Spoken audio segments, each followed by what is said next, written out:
સિનોર તાલુકાના સતીસાણા ગામે એક અત્યંત હૃદયદ્રાવક અને અરેરાટી ભરી ઘટના સામે આવી હતી, જેમાં એક શ્રમજીવી પરિવારની 5 વર્ષની માસૂમ અને નિર્દોષ બાળકીનું અપહરણ થયા બાદ તેની ક્રૂરતાપૂર્વક હત્યા કરી દેવામાં આવી છે. આ ચકચારી ઘટનાની વિગત એવી છે કે ગત 14મી જૂનની રાત્રે સતીસાણા ગામમાં રહેતા શ્રમિક પરિવારની 5 વર્ષની દીકરી પોતાના ઘરના ઓટલા પર મૂકેલ ખાટલામાં નિરાંતે સૂતી હતી. જે દરમિયાન મોડી રાત્રે અથવા વહેલી સવારના સુમારે કોઈ અજાણ્યા શખ્સ માસૂમ બાળકીને છળકપટ્ટી અથવા કોઈ લોભ લાલચ આપીને ત્યાંથી ઉપાડી ગયો હતો. સવારે વહેલા જાગતા દીકરી ગુમ જણાતા પરિવારજનો પર આપ તૂટી પડ્યું હતું અને સમગ્ર પંથકમાં ચિંતાની સાથે ભારે ખળભળાટ મચી ગયો હતો. ઘટનાની ગંભીરતાને જોતા સ્થાનિક પોલીસ તાત્કાલિક એક્શનમાં આવી હતી અને બાળકીને સઘન શોધખોળ આદરવા માટે લોકલ ક્રાઇમ બ્રાન્ચ સહિત અન્ય ખાસ ટીમોને સક્રિય કરવામાં આવી હતી, જેમાં શંકાસ્પદ દિશા મેળવવા માટે ડોગ સ્ક્વોડની મદદ પણ લેવામાં આવી હતી. દરમિયાન અપહરણના 3 દિવસ બાદ બુધવારે 17મી જૂન બપોરે વણિયાદ ગામ પાસે પસાર થતી નર્મદાની મુખ્ય કેનાલમાંથી આ માસૂમ બાળકીનો મૃતદેહ મળી આવતા સમગ્ર મામલો અપહરણ બાદ હત્યામાં પરિણમ્યો હતો.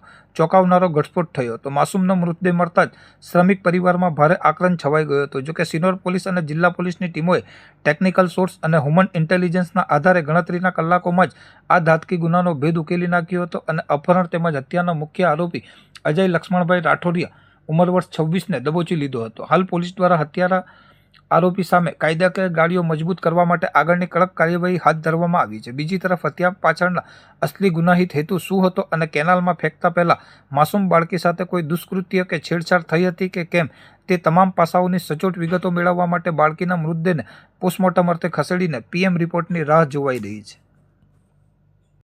15 જૂન 2026ના રોજ શિનોર પોલીસ સ્ટેશનની અંદર એક અપહરણની ઘટના બાબતે પોલીસે જાણ થઈ હતી.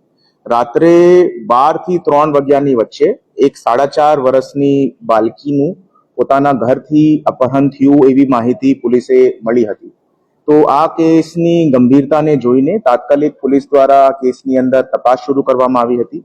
તપાસ દરમિયાન 10 થી વધારે ટીમ્સ બનાવવામાં આવી હતી. આખા એરિયાની અંદર પોલીસની LCB, SOG, local police, senior અધિકારીઓ દ્વારા અને એ સાથે ગામજનોના 50 થી વધારે લોકો સાથે કોમ્બિંગ કરવામાં આવ્યું હતું અને 25 જેટલા કિલોમીટરના એરિયાની કોમ્બિંગ કર્યા પછી પણ પોલીસે દીકરી બાબતની કોઈ માહિતી ના મળતા આ એક ગંભીર પ્રકારનું કેસ હોય એવી રીતેની શંકા પોલીસે ગઈ હતી.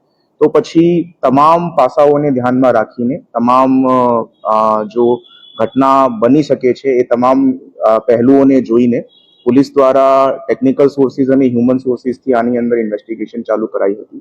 સીડીઆર, આઈપીડીઆર અને ટાવર ડમ્પનું પણ મદદરૂપ લેવામાં આવ્યું હતું અને ઘણા બધા શકમંદોને પોલીસ જો છે તપાસ ચાલુ કરી હતી.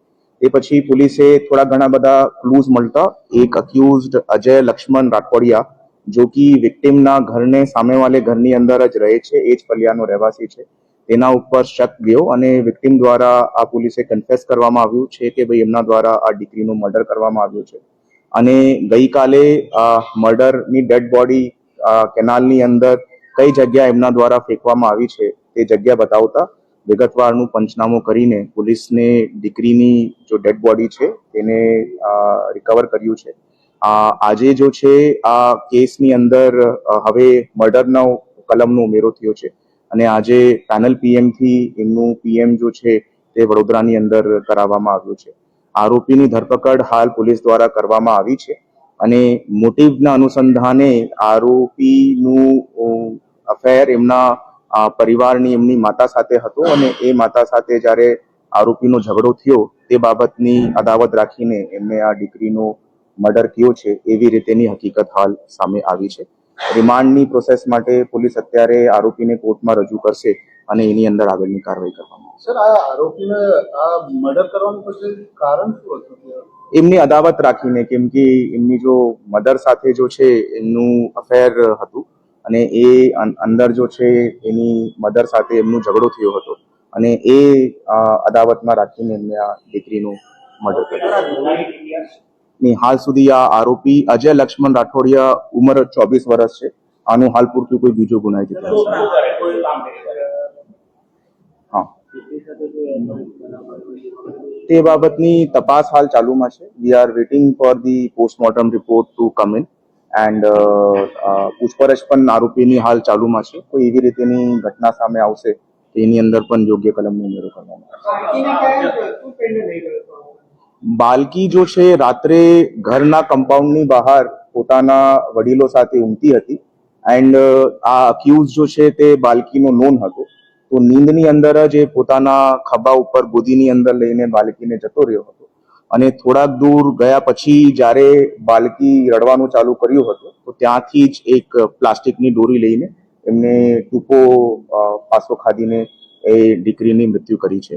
હાલ પૂરતું પોલીસને જેટલા પણ પુરાવા મળે છે that are consistent with this confession जो accused ने पुलिस को दिया. એ શક્યતાને નકારી શકાય નથી અને એ બાબતમાં જ અમે પેનલ પીએમ થી આજે પીએમ કરાવ્યું છે.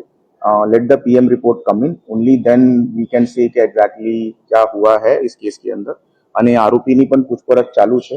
તો રિમાન્ડની અંદર પણ અગર બીજી કોઈ હકીકત ઉજાગર થશે તો અમે આગળની કાર્યવાહી પોસ્કોની કલમ ઉમેરવામાં આવશે. એને જ અગર કોઈ એવી રીતેની હકીકત સામે આવશે તો we will definitely add the sections of POCSO. ના, અત્યારે આ જો હાલ પૂરતું જેટલી તપાસ થઈ છે આ સિંગલ આજ આરોપીની કૃત્ય કરાયો હોય એવી રીતેની આ એક પ્લાન કર્યું હતું કે ડાયરેક્ટર આખું કારવતરી જો કર્યો એ આખો પ્લાન હતો કે આ કાવતરુની પ્લાનથી જ કરવામાં આવ્યું હતું એવી જ હકીકત દેખાય છે. કેમ કે જો ટાઈમિંગ છે તે ટાઈમિંગ પણ સસ્પેક્ટ છે અને ઇનિશિયલ ઇન્વેસ્ટિગેશનની અંદર જો છે એમનું મૂવમેન્ટ જો છે પોલીસે ટેકનિકલ સોર્સિસથી પછી પોલીસે એમનું મૂવમેન્ટ એસ્ટાબ્લિશ કરવું પડ્યું હતું.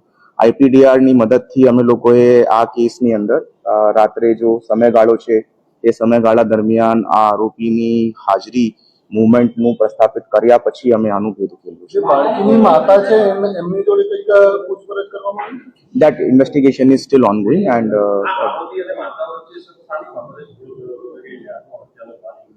આ માતા જો છે એમની સાથે જો છે વાતચીત કરવા માટે જો છે અગ્રી થતી નહીં હતી અને she had gone to live in her maternal home for the last 1.5 months. તો એ બાબતની પણ એમના સાથે ઝઘડો ચાલતું હતું. લાઈક આઈ સેડ કે પૂછપરછ હાલ ચાલુ છે અને રિમાન્ડ દરમિયાન અમે વધારે પૂછપરછ કરશું તો વિલ ગેટ કમ્પ્લેન.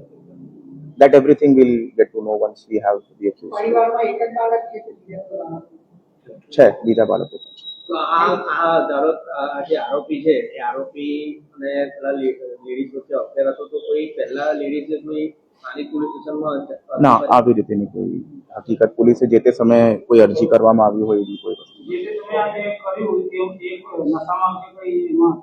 નહીં. હાલ પૂરતું એવી કોઈ હકીકત સામે નહીં આવી છે. We are still investigating it. હાલ પૂરતું એવી રીતે કોઈ હકીકત સામે નહીં.